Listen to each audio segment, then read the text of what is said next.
Live form को fill up करके आपको दिखाने वाला हूं। कंप्लीट डाउट आपका खत्म हो जाएगा। 2 3 4 5 6 7 एक बार मैं पहले डिटेल आपको बता देता हूं, कंप्लीट आप सभी को गाइडेंस करने, परमानेंट एड्रेस और प्रेजेंट एड्रेस वीडियो देखने के बाद goal MBBS mobile application Google Play Store से डाउनलोड कर लीजिए। Free of cost. नॉलेज के अभाव में कैटेगरी को अधिकांश स्टूडेंट गलत कर देते हैं, इसलिए सिर्फ एक ही स्टेट आ रहा है। Welcome to all. NEET 2025 application form को complete step by step live form को फिलअप करके आपको दिखाने वाला हूं। इस वीडियो को देखने के बाद कंप्लीट डाउट आपका खत्म हो जाएगा। शुरू करते हैं। आप सभी चैनल को जरूर सब्सक्राइब कर लीजिए, तो स्टेप बाय स्टेप सभी देखे फॉर्म को कैसे अप्लाई करते हैं। तो शुरू करते हैं। इस वीडियो को ध्यान से समझना है। इसको देखने के बाद कंप्लीट जो भी डाउट है वो आपका डाउट क्लियर हो जाएगा। आप सभी को neet.nta.nic के वेबसाइट पर विजिट करना है। मैंने लिंक दे रखा डिस्क्रिप्शन बॉक्स में। Registration for NEET UG 2025 is live पे क्लिक करना है। उसको यहां पर रेड कलर यानी NEET UG 25 registration and online application पर क्लिक करना है। अब यहां पे तीन चीज आपको दिखाई देगा। ये पहला स्टेप्स टू अप्लाई ऑनलाइन, ये आपको प्रोसीजर बताया गया है। एग्जामिनेशन सिटी आप देख सकते हैं। तो फिलहाल हमारा ये पहला बॉक्स से काम नहीं है, क्योंकि हमें फॉर्म को अप्लाई करना है। यहां पे already existing candidate log in करेंगे, बट हमारा न्यू रजिस्ट्रेशन है, तो हम सब यहां पे न्यू रजिस्ट्रेशन पे क्लिक करेंगे। जो थर्ड नंबर बॉक्स है उसमें न्यू रजिस्ट्रेशन पे क्लिक करने के बाद अब यहां पे कुछ इंस्ट्रक्शंस आपको दिए गए हैं, आप चाहे तो पढ़ सकते हैं। जनरल कैटेगरी को 1700 लगेंगे, ठीक है, और अगर आउटसाइड इंडिया से हैं तो 9500। उसके बाद ईडब्ल्यूएस ओबीसी आप सभी को 1600, 1600 और SC ST personal with disability PW और थर्ड जेंडर को 1000। नीचे इसको पढ़ लीजिएगा मन करे तो। उसके बाद सबसे नीचे आने के बाद यहां पे कंसेप्ट पे क्लिक करना है और क्लिक हियर टू प्रोसीड पे आप सभी को क्लिक कर देना है। यहां पे क्लिक करने के बाद आप सभी को अब बेसिक डिटेल देना है, जैसे कैंडिडेट का नेम। मैं एक बात आप सभी को क्लियर कर दूं, यहां पे जो भी इंफॉर्मेशन आप सभी देंगे क्लास 10th मार्कशीट के अकॉर्डिंग आप सभी को फिलअप करना है। यहां पे सबसे पहले आप सभी को अपना नाम फिल करना है, यहां पे कैंडिडेट नेम। उसके बाद अपने फादर्स का नाम यहां पे देना है, फादर नेम, मदर नेम, और कैंडिडेट डेट ऑफ बर्थ, यानी जी जो स्टूडेंट एग्जाम देने वाला है उन स्टूडेंट का यहां पे डेट ऑफ बर्थ, आपका जेंडर क्या, मेल फीमेल थर्ड जेंडर आपको फिल कर देना है। उसके बाद कुछ कंफर्म पर्सनल डिटेल आपको करना है, फिर से दोबारा आपको यहां पे देना है कंफर्म कैंडिडेट नेम। दोबारा जो आपने यहां फिल किया है फिर से कंफर्म करना, सेम वही डालना है यहां पे। कंफर्म फादर्स नेम दो बार आपको डालना है, ऊपर भी डालना है यहां पे कैंडिडेट नेम, और यहां भी सेम आपको कंफर्म करना है, father's name, mother's name, date of birth और जेंडर। ये कंफर्म करने के बाद अब यहां पे आप सभी को प्रेजेंट एड्रेस और परमानेंट एड्रेस फिलअप करना है। यहां पे इलेक्ट्रॉनिक कम्युनिकेशन एड्रेस, तो मैं अभी कुछ आपको समझाता हूं। प्रेजेंट एड्रेस में और यहां पे परमानेंट एड्रेस में बहुत सारे स्टूडेंट्स को डाउट हो जाता है, मैं क्लियर कर देखो। सबसे पहले मैं कुछ समझाता हूं। प्रेजेंट एड्रेस में यहां पे प्रीमाइज नंबर और नेम दिया गया है। यहां पे जो भी घर में, जो भी अपार्टमेंट में, जो भी बिल्डिंग में आप रहते हो उसका नाम या नंबर देना है। जैसे मैं तारकेश्वर अपार्टमेंट में रहता हूं, तो यहां पे मैं तारकेश्वर अपार्टमेंट फिल कर दूंगा। या हो सकता है कि आप किसी बिल्डिंग का नंबर होगा 21D 16 या किसी नाम से होगा पर्सन के, वहां पे फिल कर दोगे। सब लोकेलिटी नेम ऑप्शनल है, आप इसको चाहो तो फिल कर दो, चाहे तो छोड़ सकते हो। लोकेलिटी में आपको फिल करना है, यहां पे अपना कंट्री फिल कर देना, स्टेट आप सभी फिल कर दीजिएगा जिस भी स्टेट से आप सभी रहते हैं, डिस्ट्रिक्ट आप सभी फिल कर दीजिएगा, पिन कोड आप सभी को यहां फिल कर देना है। उसके बाद यहां पे इलेक्ट्रॉनिक कम्युनिकेशन एड्रेस, मतलब आप अपना ईमेल एड्रेस और अपना मोबाइल नंबर वगैरह फिलअप करना है। यहां पे आपको ईमेल एड्रेस फिलअप करना है, और यहां पे जो आप यहां पे ईमेल एड्रेस फिलअप करेंगे सेम ईमेल एड्रेस को यहां पे कंफर्म करोगे, यहां पे सेम फिल करोगे, दोनों जगह सेम ईमेल एड्रेस। अब बहुत सारे स्टूडेंट ये पूछेंगे सर मेरे पास ईमेल आईडी नहीं है, क्या आपने भाई का डाल सकते हैं, बहन का, पापा का, मम्मी का? आप किसी का भी डाल दो, कोई दिक्कत नहीं है, बस एक्टिव होना चाहिए। मोबाइल नंबर भी आप सेम अपना डाल सकते हो, पापा मम्मी भाई बहन किसी का भी डाल दो, कोई दिक्कत नहीं, एक्टिव होना चाहिए। ओटीपी वगैरह जब एडमिशन होगा काउंसलिंग उस समय ईमेल आईडी और मोबाइल नंबर मैंडेटरी होता है, तो मोबाइल नंबर आपको फिल करना है यहां पे, और यहां पे कंफर्म करना है। देखो यहां पे जो मोबाइल नंबर कंफर्म कह रहा है ना, दोनों जगह सेम ही डालोगे, मतलब एक जगह जो मोबाइल नंबर दोगे सेम दूसरी जगह फिल करके कंफर्म करने को कहता है, ताकि गलती ना हो। उसके बाद यहां पे चाहो तो ऑल्टरनेटिव कोई दूसरा मोबाइल नंबर दे सकते हो या छोड़ सकते हो। अब यहाँ पे परमानेंट एड्रेस आया। देखो यहां पे बच्चे कंफ्यूज बहुत करते हैं, सर प्रेजेंट एड्रेस और परमानेंट एड्रेस बहुत सारे स्टूडेंट चाहते हैं सेम रखना। तो आप चाहो तो जो प्रेजेंट एड्रेस फिलअप करो तो यहां पे सेम एज आप ये कर देना, ठीक है। परमानेंट एड्रेस दो सेम कर सकते हो, बट अगर आप चाहते हो कि नहीं मेरे को दोनों का अलग अलग करना है, कोई दिक्कत नहीं, प्रेजेंट एड्रेस आप दूसरा डाल सकते हो, परमानेंट एड्रेस भी आप अलग डाल सकते हो। मैं एक बात आपको एग्जांपल देकर समझा देता हूं। मान लो आपका घर दिल्ली है, दिल्ली स्टेट के निवासी हो, लेकिन कोटा में रहकर तैयारी करते हो और नीट एग्जाम के दिन भी कोटा में एग्जाम देना चाहते हो, तो मैं आपको सजेस्ट करूंगा कि प्रेजेंट एड्रेस जो है वो कोटा दो, लेकिन परमानेंट एड्रेस आप अपना डोमिसाइल स्टेट देना। जिस स्टेट में घर है, जिस स्टेट से पढ़ाई की हो, जिस स्टेट का डोमिसाइल बना हुआ या बनवाओगे या उस स्टेट का फायदा लेना चाहते हो 85% का, उस स्टेट का परमानेंट एड्रेस देना। जिस स्टेट का आधार कार्ड है, जिस स्टेट का आइडेंटिटी प्रूफ है, उन स्टेट के यहां पे परमानेंट दोगे।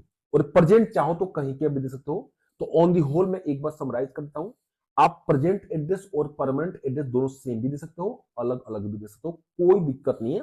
प्रेजेंट एड्रेस जो है वो ट्राई करना कि जहां डोमिसाइल स्टेट है, जहां पे आइडेंटिटी प्रूफ है, वहीं कर देने के लिए, बट परमानेंट एड्रेस आप कहीं के भी दे सकते हो। नेक्स्ट, तो यहां पे आप सभी को वही चीज सेम प्रेजेंट एड्रेस में आपको फिलअप करना है। अब यहां पे आप सभी को पासवर्ड चूज करना है, स्ट्रॉन्ग पासवर्ड को चूज कर लेना। यहां पे थोड़ा सा आप नंबर के साथ कैपिटल लेटर, स्मॉल लेटर, कोई भी थोड़ा ये लेना आप, जैसे यहाँ पे ये कैरेक्टर थोड़ा सा यूज कर लेना, आप सभी समझ रहे हो ना, मतलब सब मिक्स करके आप सभी स्ट्रॉन्ग पासवर्ड फिल करना। तो जो पासवर्ड करें आप एक पासवर्ड को कंफर्म करना, कोई सिक्योरिटी आंसर दे देना, कोई भी याद रहे। कई बार क्या होता है पासवर्ड भूल जाते हो या उसको रिसेट करना होता है, तो सिक्योरिटी बहुत काम आता है। और जो सिक्योरिटी फेवरेट कलर क्या है, तो मानो कि आप रेड डाल सकते हो, कोई दिक्कत नहीं, यहाँ पर रेड मैंने डाल दिया, रेड कलर, ठीक है। उसके बाद ये जो कैप्चा है यहाँ पे फिल करके सबमिट करो। तो मैं एक बार इसको फिल करके अब सबमिट करके प्रोसीड करता हूं। जब आप सब इसको सबमिट करेंगे तो यहाँ पे आपको एक लिखेगा कि please review the following information carefully, मतलब इसको केयरफुली एक बार आप सभी देख लेंगे। मैं इसको क्लोज करता हूं। जो भी इंफॉर्मेशन यहाँ पे दिया गया है ना, मैं थोड़ा सा इसको हाइड कर दिया हूं, कॉन्फिडेंशियल स्टूडेंट का है, बट आप सभी इसको अच्छे से रिव्यू कर लेंगे। रिव्यू करने के बाद यहाँ पे आप सभी इन सभी बॉक्स को क्लिक कर देंगे, मतलब ये शो करे कि आपने इन सब चीज को सही सही फिलअप कर दिया है, ठीक है। आप इसको सुनिश्चित कर रहे हैं। मैंने फिलअप कर दिया, यहाँ पे टिक कर दिया और आई एग्री पे क्लिक करके सबमिट मैं करूंगा। और अगर आपका कुछ गलती होता है तो एडिट कर सकते हैं आप। तो मेरा कोई गलती नहीं है, मैं इसमें एडिट करूंगा, submit and send OTP. Submit किया, यहां पे यस करेंगे। यस करने के बाद अब आपके मोबाइल पे ओटीपी जाएगा, मैं यहां पे फिल करता हूं। तो यहां पे मैंने ओटीपी मैंने फिल कर दिया। अब सबमिट रजिस्ट्रेशन फॉर्म को सबमिट मैंने कर दिया। आप सभी सबमिट करेंगे, यहां पे अब आप सभी को शो कर दिया कि रजिस्ट्रेशन प्रोसेस आपका कंप्लीट कर दिया गया है। और अब आपके मोबाइल पे मैसेज चला गया होगा और आपके ईमेल पे भी मैसेज चला गया। आप अपने मोबाइल चेक करें और ईमेल आपके मोबाइल पे, मेरे मोबाइल पे आ चुका है। यहाँ पे एप्लीकेशन नंबर आ गया है, कंप्लीट, बाकी स्टेप को कंप्लीट करने को कहता है। अब या तो इसको लॉग आउट कर सकते हैं या आप सभी कंप्लीट एप्लीकेशन फॉर्म को यहां पे क्लिक करके प्रोसीड कर सकते हैं। अब यहां पे बहुत सारे स्टेप बाकी है, तो शुरू करते हैं, बाकी स्टेप को भी करके मैं समझाता हूं। अब जैसे इस पे क्लिक करेंगे, अब आप सभी को यहां पे देखो क्या क्या फॉर्म को अप्लाई करना है। पर्सनल डिटेल को यहां पे फिलअप करना है, आइडेंटिटी डिटेल आपको देना है, अपार आईडी के बारे में बात कर रहा है, register exam and exam centre के बारे में आपको फिल करना है। उसके बाद register qualifying detail, register detail, emergency contact detail और अपलोड डॉक्यूमेंट और फाइनल सबमिशन। एक एक करके फिल करते हैं, ऐसे तो आपको समझ में नहीं आएगा। अब जब फिल करता हूं मैं आपको एक एक करके मैं बता दूंगा। तो शुरू करते हैं। सबसे पहले एक ही स्टेप कंप्लीट हुआ है। अब यहां पे रजिस्टर पर्सनल डिटेल पे क्लिक करूंगा, यहां पे लिखा है click on button below to proceed, तो यहां पे मैंने क्लिक किया। क्लिक करते ही कुछ बेसिक इंफॉर्मेशन जो पहले स्टेप में रजिस्टर किया था वो शो कर देगा, जैसे student name, date of birth, gender, father and mother's name. उसके बाद यहां पे आप सभी को नेशनलिटी आपको सिलेक्ट करना है। नेशनलिटी सिलेक्ट करने के बाद उसके बाद यहां पे उम्मीदवार के अनुसार पात्रता की स्थिति, मतलब state of eligibility as per candidate, तो स्टेट ऑफ एलिजिबिलिटी अपना अपने स्टेट को आप फिलअप कर देंगे। इस स्टेट का, इस स्टूडेंट का बिहार है तो मैंने बिहार डाल दिया, अगर आपका दिल्ली है दिल्ली डाल देंगे। अब सबसे इंपॉर्टेंट सोशल कैटेगरी डिटेल, देखो नॉलेज के अभाव में इस ऑप्शन को, कैटेगरी को अधिकांश स्टूडेंट गलत कर देते हैं और काउंसलिंग के टाइम पे इंपैक्ट आ जाता है और बहुत बड़ा इंपैक्ट आता है। अभी मैं आपको समझाऊंगा, ईमानदारी से आप सभी वीडियो को जरूर देखना, उसके बाद ही फॉर्म को अप्लाई करना। अभी देखो यहां पे आप सभी देख रहे हैं general, EWS, OBC, NCL, ST, SC और जनरल। अब देखो मैं एक बात क्लियर कर देता हूं, 2-3 सवाल आपके मन में होगा, वो अभी क्लियर हो जाएगा। बहुत सारे स्टूडेंट के मन में ये होगा कि सर मेरे पास अभी कोई भी फिलहाल 2025 का डॉक्यूमेंट नहीं है, मतलब चाहे ईडब्ल्यूएस हो, चाहे ओबीसी हो, चाहे एसटी हो, चाहे एससी हो, चाहे आपका ये ईडब्ल्यूएस हो, ठीक है। अगर आपके पास अभी नहीं है तब भी कोई दिक्कत नहीं, मेरी बात समझिएगा। अगर आपका जनरल है तो जनरल से फिलअप कर दीजिएगा फॉर्म को, तब तो आपको किसी प्रकार का डॉक्यूमेंट की जरूरत नहीं है। लेकिन अगर आप सेंट्रल में ओबीसी एनसीएल आता है, एसटी आता है, एससी आता है या ईडब्ल्यूएस आता है, तो आप सभी अपने अपने कैटेगरी से फॉर्म को अप्लाई करें। अब मैं क्यों कह रहा हूं, देखो क्या होगा इसमें 2-3 चीजें होंगे। मान लो आप कहोगे सर मेरे पास अभी 2025 का कोई भी डॉक्यूमेंट नहीं है, कोई दिक्कत नहीं। अगर आपके पास डॉक्यूमेंट नहीं है, 2024 का हो सकता है, 2023 का हो सकता है, फिलहाल 2023 या 24 के आधार पे डॉक्यूमेंट का नंबर देकर इस फॉर्म को अप्लाई कर दो। 2025 1 अप्रैल के बाद आपका डॉक्यूमेंट लगेगा, वो आप बाद में बनवाना 1 अप्रैल के बाद।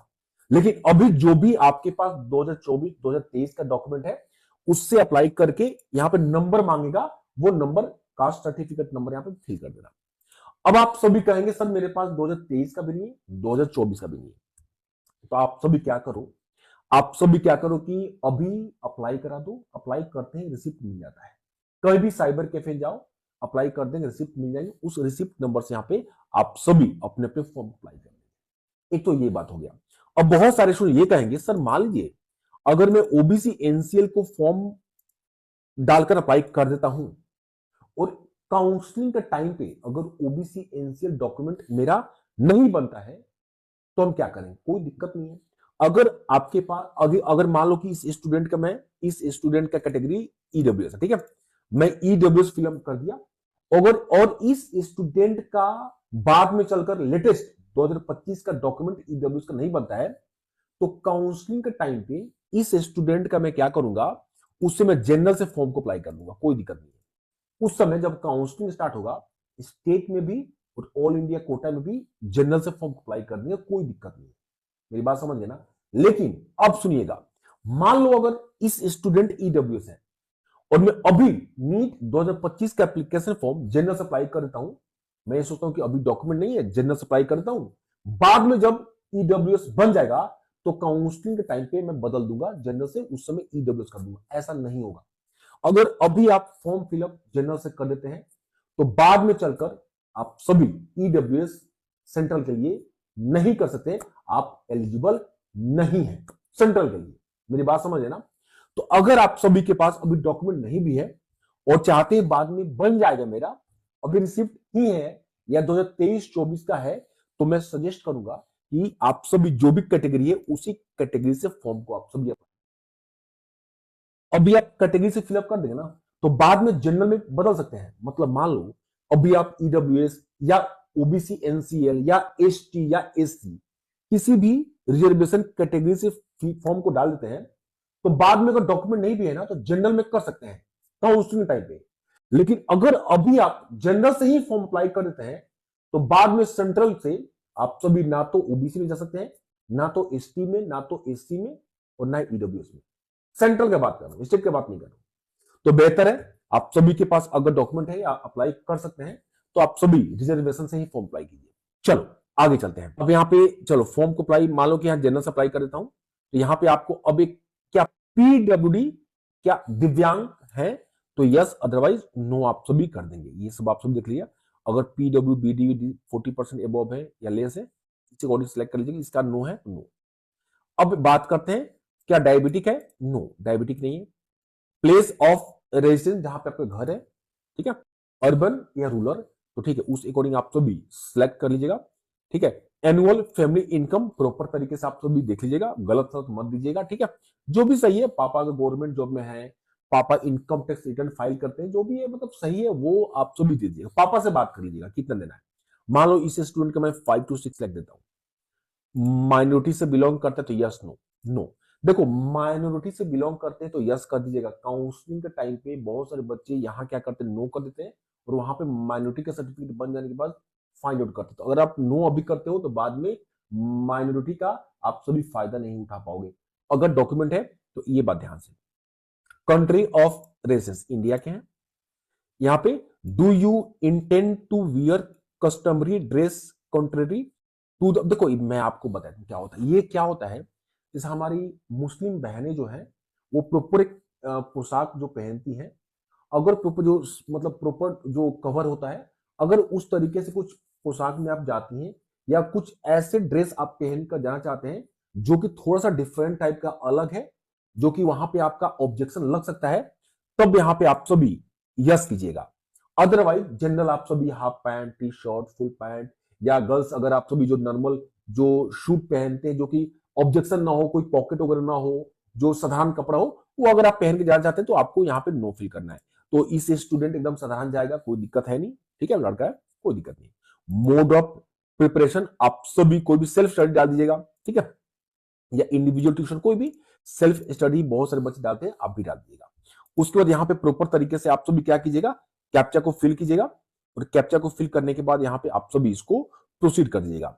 तो मैं कैप्चा फिल करके इसको प्रोसीड कर देता हूं। चलिए, do you want to submit? Yes, मैंने सबमिट कर दिया। अब एक्चुअली क्या है ना, काफी देर हो जाएगा तो सेशन लॉग आउट हो जाएगा। तो आप सभी यहाँ पे क्लिक हियर, और फिर से आप सभी को लॉग इन करना है। तो मेरी बात एक बात ध्यान से, जब आप सभी लॉग इन करेंगे ना, अब हमें लॉगिन करना है यहां से बीच वाले से, क्योंकि मेरे पास एप्लीकेशन नंबर मिल गया है और पासवर्ड मेरे पास है। तो यहां पे लॉगिन क्लिक करके एप्लीकेशन नंबर और पासवर्ड फिल करके मैं प्रोसीड करता हूं, कैप्चा फिल करके। तो यहां पे आप सभी को लॉगिन कर देना है। लॉगिन करने के बाद अब आप सभी कंप्लीट प्रोसेस पे क्लिक करना है। अब देखो, मैंने 2 ही स्टेप कंप्लीट किया है, तो फिर से यहाँ पे रजिस्टर आइडेंटिटी डिटेल पे यहाँ पे क्लिक करना है। अब क्लिक करने के बाद यहाँ पे चॉइस आइडेंटिटी, अब आप सभी को यहाँ पे अच्छे से चॉइस करना है। ठीक, Aadhaar, DigiLocker, passport number, PAN card, driving licence, ration. तो मैं आधार कार्ड सिलेक्ट करता हूं। आधार कार्ड सिलेक्ट करते ही इस स्टूडेंट के एप्लीकेशन नंबर और नाम आ गया। अब मैं यहाँ पे क्या करूंगा, इसको क्लिक करके यहाँ पे एक आधार नंबर फिल करना है। यहाँ पे आधार नंबर, और आधार नंबर 2 बार कंफर्म करना है यहाँ पे, और कैप्चा को फिल करना है। तो मैं आधार नंबर फिलअप करके प्रोसीड करता हूँ। आधार नंबर फिलअप कर दिया और कैप्चा फिलअप करके सबमिट एंड नेक्स्ट पे क्लिक करूंगा। यहाँ पे सबमिट मैंने कर दिया। ठीक है, ध्यान से आधार नंबर गलत ना हो जाए। ठीक है, अब अपार आईडी अगर आपके पास है तो यस, अदरवाइज नो, कोई दिक्कत नहीं है। अगर मान लो इस स्टूडेंट के पास नहीं है, नो कर देना। बट आप सभी ने अगर बनवा लिया है तो आप यस कर देना। चलो, मैंने नो कर दिया, कोई दिक्कत की बात नहीं। ठीक है, मैंने नो कर दिया, क्योंकि वहां पे एक नोटिस आया था ना कि अपार आईडी ऑप्शनल है, मैंडेटरी नहीं है। अब मैं आप सभी को यहाँ पे, अब सबसे इंपॉर्टेंट देखो ध्यान से, यहाँ पे क्वेश्चन पेपर मीडियम आपको इंग्लिश में सिलेक्ट करना है। उर्दू है तो उर्दू कर देना, हिंदी है तो हिंदी कर देना। इंग्लिश में सिलेक्ट किया। एग्जाम स्टेट और सिटी, तो स्टेट अब बिहार। अब देखो यहाँ पे बिहार क्यों आ रहा है, समझना ध्यान से, मेरी बात ध्यान से। अब इसमें सब में इस स्टूडेंट का सिर्फ एक ही ऑप्शन बिहार आएगा। अब यहाँ पे दिक्कत, बहुत सारे बच्चे, मान लो कि घर, इस स्टूडेंट ने परमानेंट एड्रेस और प्रेजेंट एड्रेस दोनों बिहार का दिया था, इसलिए सिर्फ एक ही ऑप्शन, एक ही स्टेट आ रहा है, बिहार। बट अगर आप सभी मान लो कि आपका बिहार स्टेट है, या दिल्ली स्टेट, या यूपी स्टेट, या कोई और स्टेट, राजस्थान, हरियाणा, वेस्ट बंगाल, झारखंड, कोई भी स्टेट हो, बट आप कोटा में रहकर पढ़ाई कर रहे हो, कोटा किसी कोचिंग में, आप क्या करना, प्रेजेंट एड्रेस कोटा का दे देना जिस भी बिल्डिंग में रहते हो, और परमानेंट एड्रेस अपना घर का दे देना जो भी आइडेंटिटी प्रूफ पे एड्रेस है। तो जैसे आप प्रेजेंट एड्रेस देते हो कोटा का, यहां पे आपको 2 ऑप्शन दिखना शुरू हो जाएगा। एक तो मान लो बिहार से तो बिहार का, और यहां पे राजस्थान भी शुरू होना शुरू हो जाएगा। मान लो अगर ये स्टूडेंट अगर प्रेजेंट एड्रेस राजस्थान का देता, तो यहाँ पे बिहार और राजस्थान दोनों शो करता। ये आप सभी इसको कर लीजिए, कोई दिक्कत नहीं है। ठीक है, चलो, ये बिहार मैंने सिलेक्ट कर दिया। तो एग्जाम सिटी, अब मैं सबसे पहले इसको जहां भी है, पटना का है तो पटना में सिलेक्ट कर देता हूं। ठीक है, उसके बाद एक पटना के आसपास का कोई भी जगह है जो मैं सिलेक्ट कर लेता हूं। ठीक है, तो मैंने इस स्टूडेंट का सिलेक्ट कर लिया। उसके बाद फादर्स या गार्जियन ऑक्यूपेशन, तो आपके पापा जो भी है वो आप कर दीजिएगा। ठीक है, चलो इस स्टूडेंट का जो फादर है वो प्राइवेट सेक्टर में है, तो मैंने प्राइवेट सर्विस सिलेक्ट कर लिया। फादर ये कहाँ तक पढ़ाई की है वो आप सब सिलेक्ट कर लीजिएगा। तो पोस्ट ग्रेजुएट है वो मैंने सिलेक्ट कर लिया। मदर्स जो है वो मदर्स हाउसवाइफ है, तो यहाँ पे हाउसवाइफ पे मैंने क्लिक कर लिया। फिर यहाँ पे कोई यहाँ पे ये ग्रेजुएट है तो मैंने ग्रेजुएट सिलेक्ट कर लिया। चलिए अब मैं यहाँ पे कैप्चा को फिल कर लेता हूँ, और कैप्चा को फिलअप करने के बाद थोड़ा ध्यान से, कैपिटल है, save and next and yes कर दिया। अब चलो, अब आप सभी को यहाँ पे 10th का या इक्विवेलेंट डिटेल आप सभी को देना है। तो 10th के मार्कशीट पे जो भी डिटेल है वो आप सभी को देना है। तो यहाँ पे देखो, आप सभी यहाँ पे 10th का सबसे पहले पासिंग स्टेटस आपको देना है। तो ऑफकोर्स 10th तो पास हो आप, ठीक है। उसका ईयर ऑफ पासिंग, जो भी ईयर ऑफ पासिंग आप सभी हो तो आप सभी देना। मान लो इस स्टूडेंट का सपोज मैं सुनाता हूँ, ठीक है, 2000 ले लो, 2015, ठीक है। उसके बाद क्वालिफाइंग एग्जाम आप सभी को यहां पर देना 10th और इक्विवेलेंट। प्लेस ऑफ स्कूल आप सभी देख लेना, रूरल अर्बन, ठीक है। टाइप ऑफ स्कूल या कॉलेज आप सभी को देना है, तो जो भी है government, government aided, private, private unaided, जो भी आप सभी यहाँ पे दे दीजिएगा। ठीक है, यहाँ पे प्राइवेट है तो प्राइवेट में दे दिया। क्वालिफाइंग एग्जाम स्टेट जो भी है तो आप सभी दे देना, जिस स्टेट से आप लोग किया। क्वालिफाइंग एग्जाम डिस्ट्रिक्ट आप सभी यहाँ पे देना, ठीक है, यहाँ पे दे देना।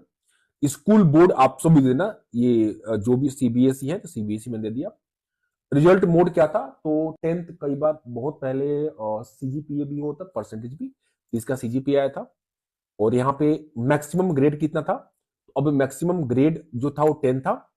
10 में कितना ऑप्टेन हुआ, इस स्टूडेंट का 9.2 हुआ था, तो मैं 9.2 देता हूं। और ये यहाँ पे सीजीपीए 9.2 आ गया। अब आपको यहाँ पे रोल नंबर फिल करना है, तो 10th के मार्क्स पे रोल नंबर आपको मिल जाएगा। स्कूल कॉलेज नेम, तो यहाँ पे ना स्कूल का नाम दे दीजिएगा। उसके बाद पिन कोड आप सभी देना। इसको फिलअप करने के बाद आप सभी को 12th का फिलअप करना है, यहाँ 12th का। अब यहाँ पे एक बार एक चीज अच्छा दिया, यहाँ पे 10th का फिलअप करने के बाद डायरेक्ट 12th दिया, 11th नहीं दिया। पिछली बार 11th दिया था, बहुत सारे बच्चे बहुत कंफ्यूज थे, क्योंकि कई स्टेट ऐसे हैं जो कि 11th में अपना वो नहीं कर पाते, कंटिन्यू नहीं कर पाते। 12th, अगर आप 12th 2025 में आप देंगे, ठीक है, या बिहार बोर्ड या किसी स्टेट बोर्ड से दे दिए हैं 2025 में ही, तो आप सभी अपियरिंग फिल करेंगे। बट अगर आप सभी ने 2024 या 24 के पहले दिया है, तो आप सभी यहाँ पे पास्ट फिलअप करेंगे। तो इस स्टूडेंट पास्ट हो गया, ठीक है। उसके बाद इसका जो 17 में पासिंग 17 में हुआ। क्वालिफाइंग एग्जाम जो है, अब क्वालिफाइंग एग्जाम आपको फिलअप करना है यहाँ पे। अब देखो, अगर यहाँ पे अपियरिंग करते तो यहां पे आपको एक ही ऑप्शन कोड 1, तो कोड 1 अपियरिंग स्टूडेंट के लिए है। बट पास अगर आपने किया है तो यहां पे कोड 2, 3, 4, 5, 6, 7, एक बार मैं पहले डिटेल आपको बता देता हूं कि कोड 2, 3, 4, 5, 6, 7 किनको किनको क्या भरना है। तो चलिए पहले आप सभी इसको देख लीजिए। कोड 1 के लिए, कोड 1 जो है, अगर आप अपियरिंग सेलेक्ट करते हैं तो अपियरिंग सेलेक्ट करते हैं सिर्फ आपको कोड 1 दिखाई देगा, कोड 1 फिल कर देंगे।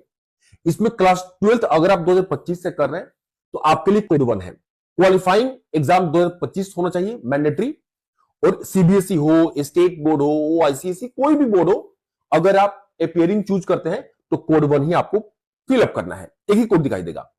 अब कोड 2 किसके लिए है, अब देखो सबसे इंपॉर्टेंट कोड 2 जो है वो ड्रॉपर स्टूडेंट के लिए है। अब देखो यहां पे क्लास 12th पास अगर आप 2024 में पास किया है या 2024 के पहले भी किया है तो आपके लिए कोड 2 है। देखो मैं एक बात क्लियर कर दूं, कोड 2 वही स्टूडेंट फिलअप करेंगे जो सिर्फ और सिर्फ क्लास 12 किए हैं। क्लास 12 के बाद अगर आपने बीएससी नहीं होना चाहिए या कोई भी कोर्स आपका नहीं होना चाहिए, सिर्फ क्लास 12 हो, चाहे 1 साल का ड्रॉप हो, 2 साल, 3 साल, 5 साल का ड्रॉप हो, आप सभी कोड 2 यूज करेंगे। यहां पे गैप सर्टिफिकेट आपको रिक्वायर्ड होगा, उसका फॉर्मेट मैं आपको प्रोवाइड कर दूंगा। BSc drop out condition apply है, अगर आप बीएससी में ड्रॉप आउट हो गए हैं, मतलब बीएससी में एडमिशन लिए हैं, लेकिन एडमिशन वहां से 1 साल पढ़ाई करने के बाद या 2 साल पढ़ाई करने के बाद वहां से क्या किए, अपना विड्रॉ कर लिए कि अब हमें बीएससी नहीं करना है, तो आप सभी भी कोड 2 यूज करेंगे, ड्रॉप आउट स्टूडेंट। चलिए आगे देखते हैं। अब कुछ बच्चे बोलेंगे सर बीएससी की है क्या करें, अभी रुकिए, ये सिर्फ और सिर्फ क्लास 12th ड्रॉपर स्टूडेंट के लिए है या बीएससी ड्रॉप आउट। अब कोड 3 जो है, कोड 3 सिर्फ और सिर्फ कर्नाटका बोर्ड स्टूडेंट के लिए, सॉरी बोर्ड स्टूडेंट के लिए, पीयूसी पीडीसी स्टूडेंट के लिए। अगर आप कर्नाटका से हैं तब इसको देखिए, अदरवाइज आपको देखने की जरूरत नहीं। कोड 4 किनको यूज करना है? कोड 4 जो है, अगर आपने बीएमएस किया है, बीएचएमएस किया है या कर रहे हैं, बी फार्मेसी की है या कर रहे हैं, BSc nursing, BTech agriculture veterinary, PPT और भी 4 ईयर का प्रोग्राम कोई कोर्स कर रहे हैं, तो आप सभी कोड 4 यूज करें। Pre professional pre medical examination foreign exam अगर आप दे रहे हैं तब कोड 4 यूज करें आप सभी। रिक्वायर्ड गैप सर्टिफिकेट है, तो ये अगर आपने कर लिया है या कर रहे हैं तो 4 कोड आप सभी यूज कर सकते हैं। प्रोफेशनल कोड जो भी 4 ईयर का अगर आप कर रहे हैं तो ज्यादा आपको कंफ्यूज होने की जरूरत नहीं है। मैं एक बात आपको क्लियर कर दूं, कोड अगर गलत भी हो जाता है ना तब भी आपको बिल्कुल निश्चिंत रहने की जरूरत है। कोड की वजह से कभी भी रुकावट आपको नहीं आने वाला है, बट आपको गलत इंफॉर्मेशन प्रोवाइड नहीं करना, ये ध्यान रखिएगा। अब कोड 5 के बारे में बात कर लेते हैं। कोड 5 बीएससी स्टूडेंट देंगे, इसमें बहुत सारे स्टूडेंट को डाउट रहता है, यानी 3 ईयर डिग्री जो कर रहे हैं वो कोड 5 देंगे। अगर आप फर्स्ट ईयर या सेकेंड ईयर में हैं तो आप कोड 5 देंगे। अगर आप थर्ड ईयर में हैं बट थर्ड ईयर अपियरिंग है, मतलब बीएससी आप पास आउट नहीं किए हैं, आप थर्ड ईयर में हैं बट पास आउट नहीं किए हैं, तब भी आप कोड 5 यूज करेंगे। पीसीबी प्लस इंग्लिश वाले स्टूडेंट किसी भी एक सब्जेक्ट से होना चाहिए मैंडेटरी। रिक्वायर्ड गैप सर्टिफिकेट, यानी अगर आप अभी बीएससी 12th के बाद बीएससी कर रहे हैं, यानी कि आप बीएससी के अलावा कोई भी 3 ईयर प्रोग्रामिंग कर रहे हैं। अब बीएससी का मतलब ये नहीं कि zoology nurse, botany nurse, BSc का मतलब बहुत सारे ऐसे भी कोर्स होते हैं जो कि पैरामेडिकल भी अंडर आते हैं, मेरी 3 ईयर का कोर्स, तो वो भी इसी के अंडर आ जाएंगे। तो अगर आप पास नहीं है तो अभी ये कोड 5 यूज कर, मैंने क्लियर लिख दिया है, थर्ड ईयर अपियरिंग। आगे देखते हैं। अब कोड 6 कौन यूज करेंगे स्टूडेंट? अगर आप पास कर गए हैं 3 ईयर प्रोग्रामिंग कोर्स जो है, अगर आप पास कर गए हैं तब कोड 6 आपको यूज करना है, एटलीस्ट 2 सब्जेक्ट में, पीसीबी प्लस इंग्लिश में। मेरी बात समझ गए ना?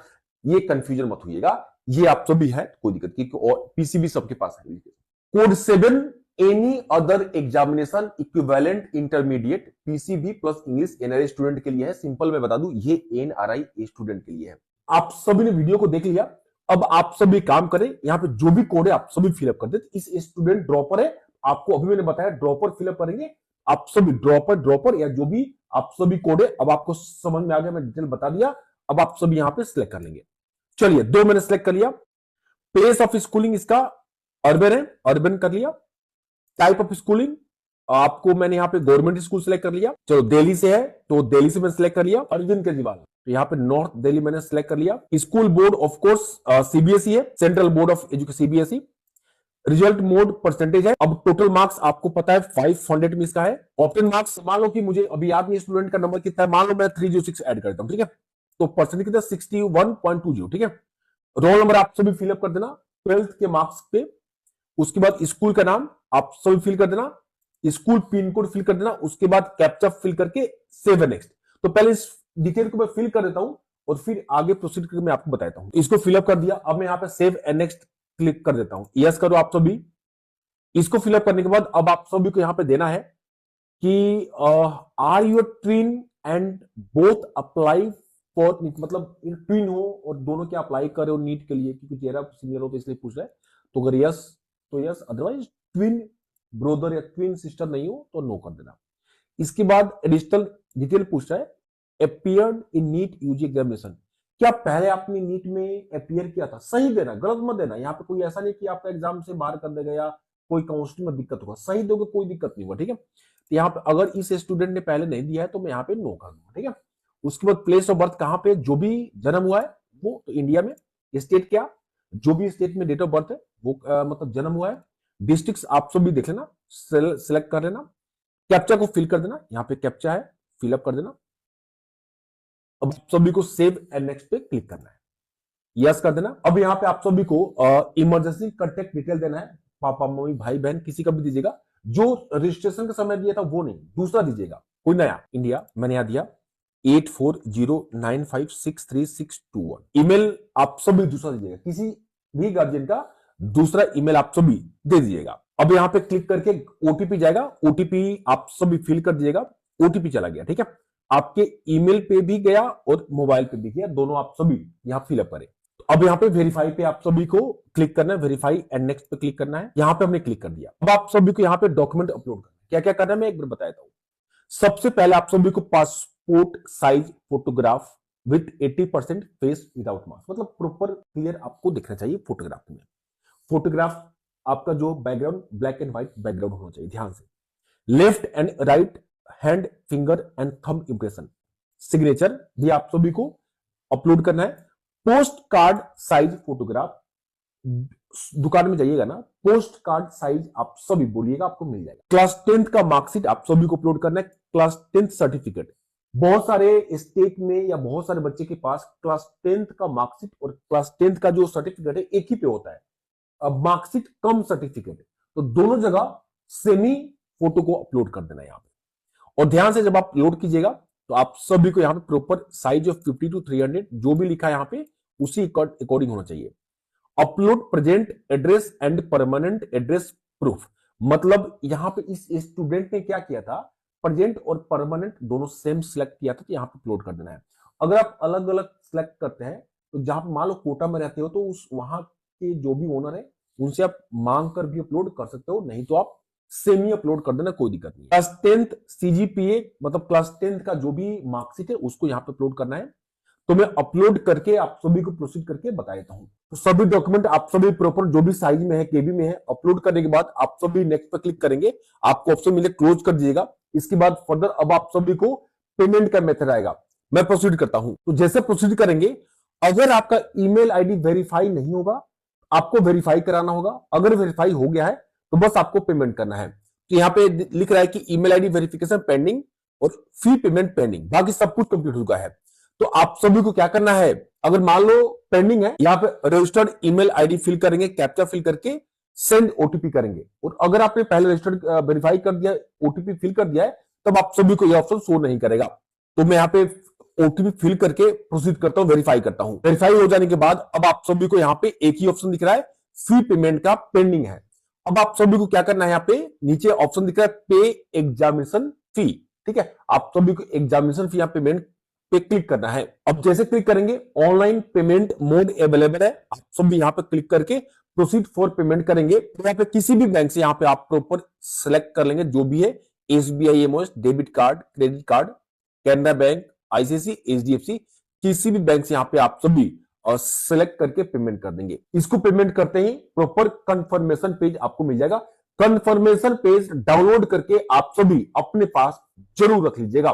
कंप्लीट मैंने आप सभी को डिटेल दे दिया और मुझे पता है कि इस वीडियो को देखने के बाद आपके मन में जो भी डाउट होगा वो खत्म हो गया होगा। अभी के लिए इतना ही। अगर आपको अच्छा लगे तो इस चैनल को आप सभी जरूर सब्सक्राइब करें और अपने फ्रेंड और रिलेटिव को शेयर करते हैं अगर वो नीट 2025 का एप्लीकेशन फॉर्म फिलअप कर